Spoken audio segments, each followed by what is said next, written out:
Viti 2025 ka qenë një vit me zhvillime dhe suksese për klubin Shumë Sportësh në qytetin e Elbasanit, duke regjistruar arritje të rëndësishme si në sportet kolektive, ashtu edhe në ato individuale. Muaji nëntor solli rezultatet më të larta, duke kthyer atë në një pikë kulmore të sezonit.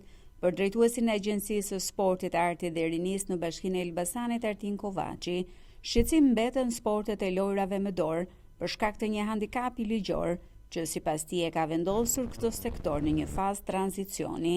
Kurse problemi i lojrave me dorë është një problem tjetër që me ligjin handikap që ekziston akoma, ku çdo gjë ndërtohet mbi bazë të shoqatave që për mua janë fiktive, e kam thënë gjithmonë, ne po bëjmë një organizim total nga e para, sepse na po shtureshin në të gjitha drejtimet dhe ekipet, ato ekipe që janë burimi i ekipeve të para, domethënë ekipeve trive dhe paratrive.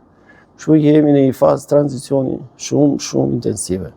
Infrastruktura moderne dhe vëmendja që është kushtuar sportit gjatë vitit 2025 kanë krijuar bazat që viti 2026 të sjellë të paktën 3 evente mbarkombëtare në Elbasan.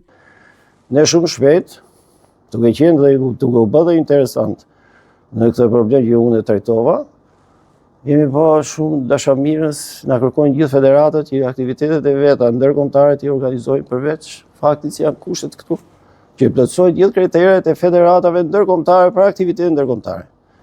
Dhe kështu jemi gati të mirëpritur, kemi marrë konfirmimin e saktë fare për Ballkanjatën e ping-pongut që bëhet për herë të parë në Shqipëri, aq më tepër në Elbasan, dhe kampionati peshqngritjes U15 U17 Europiani, që edhe ky për herë të parë bëhet në Shqipëri. Ndërkohë viti 2025 do të mbyllet me një mbrëmje gala, e cila do të zhvillohet më 23 dhjetor. Në këtë aktivitet do të nderohen figura të më të ndritura sportive të Elbasanit ndër vite, një shenjë mirënjohje për kontributin e tyre të jashtëzakonshëm.